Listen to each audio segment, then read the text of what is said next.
Seigneur soit avec vous. Que l'Éternel, notre Dieu, vous bénisse. Vous êtes bien en train de nous suivre dans notre émission L'Olivier Verdoyant. Aujourd'hui, le Seigneur nous a fait grâce. Nous sommes à notre plateau avec le bishop Moses Belodi Christo qui est venu nous voir avec sa femme, maman prophétesse Anne Bibi. Tous ensemble, pendant le temps que le Seigneur nous a donné ici, nous allons parler autour de la finance, de l'argent au sein d'un foyer. Non pas un foyer chrétien, mais en général au sein d'un couple. Que nous dit l'Évangile au sujet des finances? Quelle est l'importance des finances au sein d'un foyer? Sommes-nous appelés à travailler pour subvenir aux besoins du couple, de la maison? Sommes-nous appelés à contracter comme de malades des crédits de tout genre pour faire voir un semblant de standard de vie que nous avons? Que nous dit la Bible au sujet de tout cela? Nous allons nous entretenir avec nos invités. Shalom papa. Shalom évangéliste Garci. Nos bien-aimés veulent savoir qui vous êtes, pourquoi vous êtes ici, bien qu'ils savent le sujet que nous sommes en train de partager. Et êtes-vous venu seul sur ce plateau? La personne qui vous accompagne, on voudrait aussi savoir qui elle est pour vous. Merci bien évangéliste Garci pour votre invitation sur ce plateau qui a prêté à la gloire de Dieu.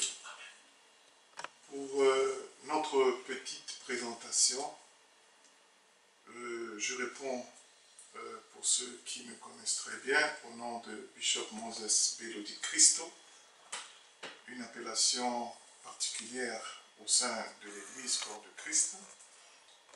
Et en fait, je suis le ministre responsable du Ring Evex, qui est une plateforme d'éveil et d'excellence en Jésus-Christ, qui a son arrêté ministériel en République démocratique du Congo, où il y a aussi le siège principal. En plus, je suis aussi président et initiateur de l'organisation non gouvernementale ACGECO, qui signifie simplement Amitié citoyenne germano-congolaise. Et c'est dans ce cadre que l'Éternel m'a permis aussi d'être promoteur d'une école, le collège germano-congolais Albert Einstein de Kinshasa. Donc, je suis en fait en train d'agir dans les trois dimensions de l'homme. C'est-à-dire, l'homme est un être tripartite. Il est esprit, âme et corps. Et pour ce qui est de l'esprit, je suis actif dans l'œuvre de Dieu, dans la parole de Dieu. Et pour ce qui est de sa personne, de sa personnalité, de son âme, je suis actif dans l'éducation. Et notre projet ACGECO est maintenant en train de mettre sur pied un centre médical qui verra le jour très bientôt pour que nous puissions aussi venir en aide aux personnes au niveau de leur corps et de leur santé. Et je ne suis pas seul ce soir sur votre plateau. Je suis accompagné de ma très chère épouse, qui est aussi servante de Dieu, la prophétesse Anne Bibi, m'accompagne depuis mon enfance jusqu'à ce jour, pour la gloire du Seigneur. Gloire au Seigneur. Bonsoir, bonjour maman Bibi. Bonsoir évangéliste Garci. Maman, nous bénissons le Seigneur parce que vous êtes là. Le sujet que nous allons parler tous ensemble ici, que j'invite nos bien-aimés à nous suivre vraiment avec beaucoup d'attention, concerne un couple, une famille. Pour moi, qui ne suis pas marié, moi je suis marié bien entendu, je me mets à la place de la personne qui n'est pas mariée, qui veut fonder une famille, en tant que chrétien, quelle image pouvons-nous donner à une famille? Qu'est-ce qu'une famille? Vous avez ça à moi. Je vous pose la question, maman. Ben, une famille, c'est une cellule où on trouve l'époux, l'épouse, selon Dieu, et les enfants. Même sans enfants, c'est une famille aussi. Est-il important d'un homme ou une femme qui a dépassé une trentaine d'années de s'engager dans un mariage? Oui ou non? Selon le plan de Dieu, il n'est pas bon que l'homme soit seul. Amen. Donc Dieu a déjà prévu que l'homme ait une compagne. Ok, gloire à Dieu. Quand je lis dans la Bible et dans la vie courante, je vois que dans la famille, c'est un peu comme une entreprise Tout à fait. où il y a des besoins, des services à faire au quotidien. Et dans une famille, dans une maison, je crois, à mon humble avis, que l'apport financier occupe une grande place également. Je ne veux pas parler du sexe, je ne veux pas parler de l'argent, je ne veux pas parler de ce qui est de la religion, mais ce qui nous réunit ce soir, je crois que c'est les finances qui posent vraiment un problème dans différents couples dans la société actuelle où nous vivons en Europe. Nous sommes établis ici, nous le Centre évangélique Maison sur l'Europe, nous qui vous proposons cette émission, l'Olivier Verdoyant, nous sommes implantés ici à Mons, en Belgique. Quand on lit dans la parole de Dieu, dans 2 Rois chapitre 4, verset 1 jusqu'au verset 7, ici la Bible nous parle de l'histoire d'une femme qui avait son mari, qui servait Dieu, qui respectait les ordonnances divines. Mais c'est avéré qu'un jour, cette femme a perdu son mari et le mari avait contracté beaucoup de dettes. Le créancier est venu et le créancier, il a demandé tout ce qu'il devait avoir comme dette.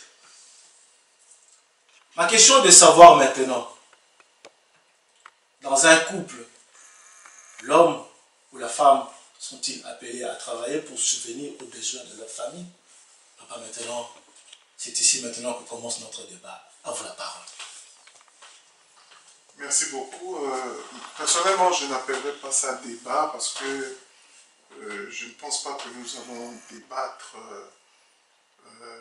dans le sens de nous tirailler. Voilà, notre entretien alors. Nous allons nous entretenir Voilà. dans le seul et unique souci d'apporter une assistance à toutes ces personnes, ces couples, chrétiens ou non, qui vont nous suivre parce que vous venez parler d'un fléau, c'est-à-dire que le problème des finances serait en train de ronger beaucoup de relations. Tout à fait.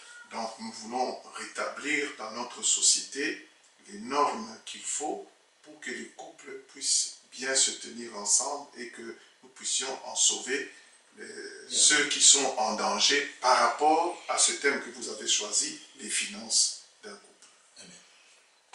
Donc, merci pour ce rectificatif, c'est-à-dire ce n'est pas un débat, Un débat, c'est juste un entretien pour apporter la lumière et de l'aide à toute personne qui est dans le besoin. Par rapport aux écritures que vous avez choisies, par rapport à ce créancier qui devrait récupérer son argent de la veuve et qu'il a été permis à cette veuve d'emprunter des vases qu'il fallait remplir avec de l'huile. Et vous avez vu que, en fait, ici, Dieu est venu au secours de cette dame. Dieu, en fait, a payé sa dette. Amen. Ça, c'est Dieu qui a payé sa dette. C'est Dieu qui a payé sa dette. Voilà. il lui fallait obéir à l'ordre qui lui avait été donné. Donc il fallait qu'elle fasse quelque chose et que l'Éternel puisse aussi faire sa part. Donc il y a une part de l'homme et une part de Dieu qui se sont complétés là et le problème a été réglé. Mais moi, j'irai dans le passage qui suit, toujours dans 2 Rois. Le chapitre qui suit, c'est le chapitre 6, où nous avons le mot dont nous avons parlé, le mot emprunté. Ouais. Dans l'exemple au chapitre 6, nous voyons que, en fait, les fils des prophètes qui entouraient Élisée avaient constaté que le lieu où ils étaient assis devant l'homme de Dieu était trop étroit pour eux. Ils ont pris la bonne résolution, n'est-ce pas, d'aller jusqu'au Jourdain, et là, chacun devait prendre une poutre, ainsi ils pouvaient élargir leur lieu de travail. Tout à fait. Et un incident est arrivé, alors qu'ils étaient en train de faire ce qu'ils avaient décidé de faire, bien sûr accompagnés par Élisée. Il y a ici, dans le verset 5, que je pourrais lire, « Et comme l'un d'eux abattait une poutre, le fer tomba dans l'eau, il s'écria, « Ah, mon Seigneur, il était emprunté. » Donc ici, nous voyons, n'est-ce pas, un de ces fils de prophètes qui portait le souci de voir l'œuvre de Dieu avancer, l'œuvre de Dieu se développer, qui probablement était dans un manque et qui est allé chercher quelqu'un en dehors de la communauté pour trouver, n'est-ce pas, une assistance qui devrait apporter un plus dans l'œuvre de Dieu. Mais c'était son secret avec Dieu. Mais l'homme de Dieu n'était pas au courant, n'est-ce pas? On ne dit pas si ses amis étaient au courant de ce qu'il avait fait. C'était un engagement personnel. Il sort de la communauté, il va chez quelqu'un d'autre, il trouve un instrument qui pourrait l'aider à accomplir une mission qu'il croyait avoir vis-à-vis de Dieu. Mais arrivé au lieu où il est en train de travailler, quand, n'est-ce pas, le fer est tombé dans l'eau, c'est alors que là, il s'est rendu compte qu'il devrait sortir son secret. Alors, ici, il est écrit, il s'écria, « Ah, mon Seigneur !» C'est-à-dire, il s'adressait automatiquement à Élisée, n'est-ce pas? Il était emprunté. Le secret était dévoilé. Il était emprunté. C'est-à-dire que cet instrument que je suis en train d'utiliser pour l'avancement de l'œuvre de Dieu, c'est un instrument emprunté. J'ai emprunté, j'ai contracté une dette. Oui. Je me suis engagé en dehors de la communauté, trouver quelqu'un d'autre qui me donne les moyens pour faire avancer l'œuvre de Dieu. Il était emprunté. Maintenant qu'il est parti, qui vient de tomber dans l'eau, je suis perdu parce que je dois rembourser une dette. Une dette. Je suis engagé. Et là encore, comme dans votre exemple que vous venez de prendre, Dieu est intervenu. Quand il s'agit de Dieu, quand il s'agit de lui-même, quand Dieu a sa part dans ce que nous sommes en train de faire, même si nous sommes endettés à cause de lui, il interviendra, il fera quelque chose, il nous sortira de ce pétrin. Oui, bien, ok. Je suis d'accord avec vous, Bishop. Ouais. Mais on parle d'une famille. Ouais. L'homme a sa part à faire, Dieu également. Ouais. Mais si moi j'ai une femme qui à tout moment contracte des dettes par-ci par-là, s'achète des choses qui n'ont même pas de valeur, il ne faut même pas acheter. Et à un moment donné, cette télé, elle ne peut plus. Elle va prendre notre télé. Pas acheter en comptant, à crédit. Cette voiture, je ne l'avais plus. Et moi, le monsieur, je deviens de plus en plus endetté. Et elle me laisse comme ça, elle ne me donne pas un coup de main pour m'en sortir de la situation. Maman, qu'est-ce que je dois faire dans cette situation-là? Bon, là maintenant, je sens déjà qu'il faut maintenant qu'on fasse intervenir des notions qui seront non seulement bibliques, mais des notions aussi générales qui pourraient aider tous ceux qui sont en train de nous suivre. Vous savez qu'il y a une carence aussi de connaissances dans la matière juridique, dans nos milieux, bien chrétiens ou non. Beaucoup de couples sont en train de vivre comme ça, dans l'ignorance de certaines histoires, de certaines règles ou de certaines notions de droit. qu'il fallait d'abord comprendre. Parce que nous vivons dans une société, n'est-ce pas, qui est quand même établie par rapport à des lois. Dieu, c'est qui est à Dieu, mais à César, c'est qui est à César. Vivant sur la terre, nous devons tenir compte aussi des lois, n'est-ce pas, qui nous régissent. Les couples qui sont en train de nous suivre, si vous faites un peu vos analyses et vos statistiques, vous allez voir qu'il y a beaucoup de couples qui sont mariés depuis très longtemps, tout à fait, mais qui n'ont jamais réfléchi sur la question du régime qui les unit par rapport au droit. Tout à fait. Et vous allez voir, quand vous parlez du régime matrimonial, il y en a beaucoup qui ne se retrouvent pas, qui ne savent pas de quoi s'agir, de quoi il s'agirait. Tout à fait. Mais regardez, en fait, en résumé, chers amis, vous que nous suivez, il existe en principe, trois régimes, n'est-ce pas, que nous pourrons distinguer. Le premier régime, c'est la communauté des biens. Ok.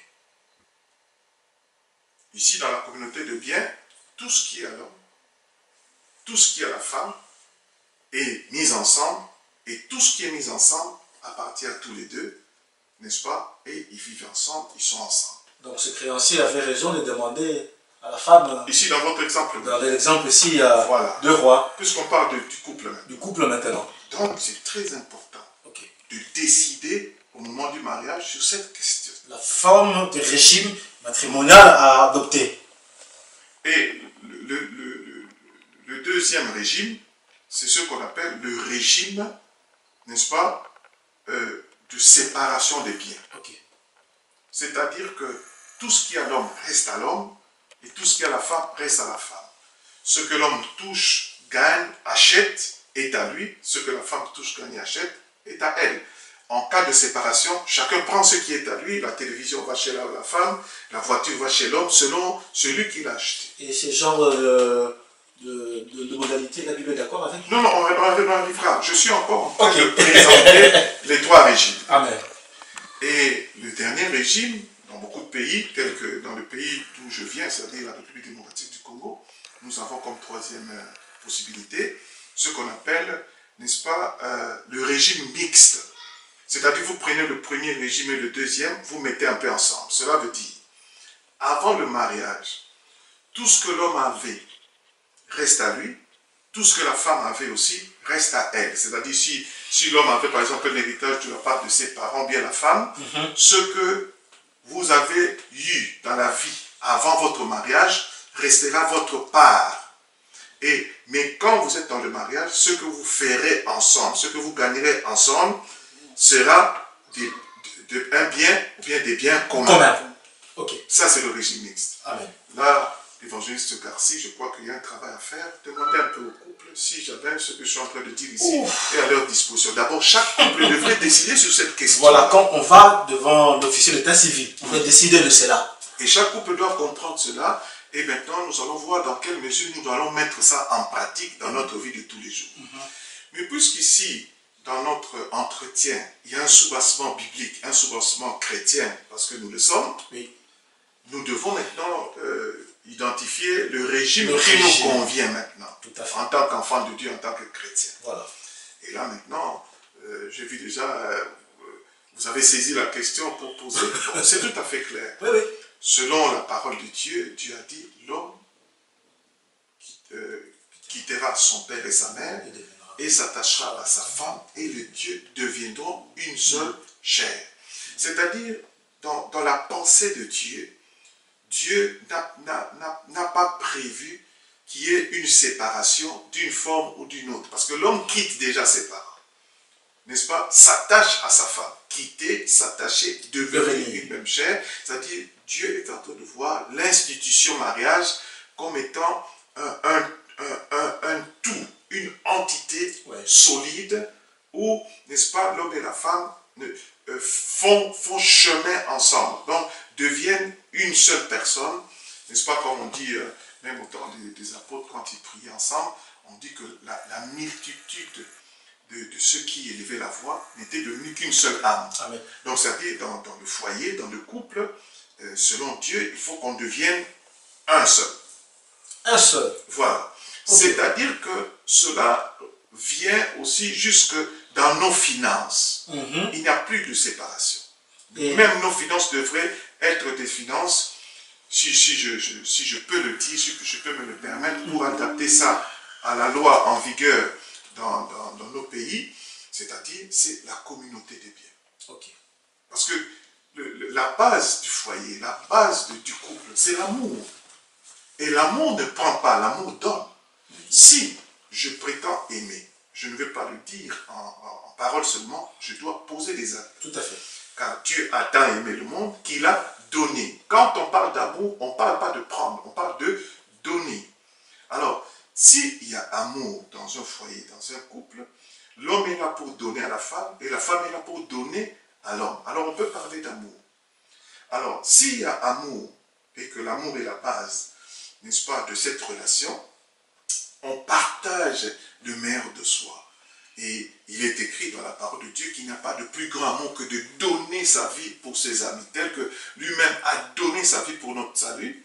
Et aussi, dans le couple, chacun, pour sa part, donne sa vie, donne le meilleur de soi, donne ce qui lui revient en fait, partage cela avec l'autre. Et si cela va dans tous les deux sens, nous sommes dans la pensée de Dieu. Là, je parle maintenant aux enfants de Dieu. Je parle à ceux qui croient en Jésus-Christ, à ceux qui sont habités du Saint-Esprit, qui obéissent à Dieu. Et effectivement, la liberté dans la société fait que ceux qui choisissent la séparation de biens, parce qu'ils ne sont pas chrétiens, ils ont aussi à respecter quelques normes là-bas, et ceux qui choisissent le système mixte ont des raisons pour le faire. Mais si on devrait se focaliser sur les chrétiens, je dirais que Dieu est pour le régime de la communauté des biens. Ok, Bishop Moses. Nous sommes des chrétiens. Et le Seigneur nous montre la voie de l'unité. L'unité, cela aussi sous-entend une unité du point de vue de nos finances. Quand on parle de finances, on sous-entend la notion du travail. Parce que je ne vais pas aller à la poubelle, à ma boîte à lettres, ouvrir, et je vois des liasses, des chèques de billets, sans pourtant travailler. 2 Timothée 3, 6, 10 nous dit que celui qui ne travaille pas ne mange pas. Donc, je comprends, parce que vous venez le dire, il y a l'unité. L'homme quittera, s'attachera et deviendra une seule chair. Alors, le travail, je crois qu'à mon humble avis, elle n'est plus une notion exclusive à l'homme qui doit simplement, en tant que père de famille, sortir, aller chercher du pain et que madame reste sans faire, rien faire. Si j'ai bien suivi votre question, je crois avoir compris que les choses ont changé et qu'avant c'était l'affaire de l'homme seulement et que maintenant ce n'est plus l'affaire seulement de l'homme, ça devient aussi l'affaire de la femme. Moi je ne suis pas de cet avis-là. Pourquoi? Parce que vous savez que le travail en fait est une bénédiction que Dieu a accordée à l'homme et à la femme dès le commencement. Le travail ne doit pas être conçu comme une corvée. Le bonheur de l'homme, c'est l'activité. Si vous n'avez pas d'activité, vous n'avez pas de bonheur. Quand vous vous levez, parce que Dieu vous donne la force, le souffle de vie, vous avez une activité, vous sortez, vous faites quelque chose, vous êtes épanoui, vous êtes heureux, vous sentez comblé. C'est un bonheur. L'activité, c'est un bonheur. Et regardez, quand dans le jardin d'Éden, quand Dieu bénit Adam et Ève,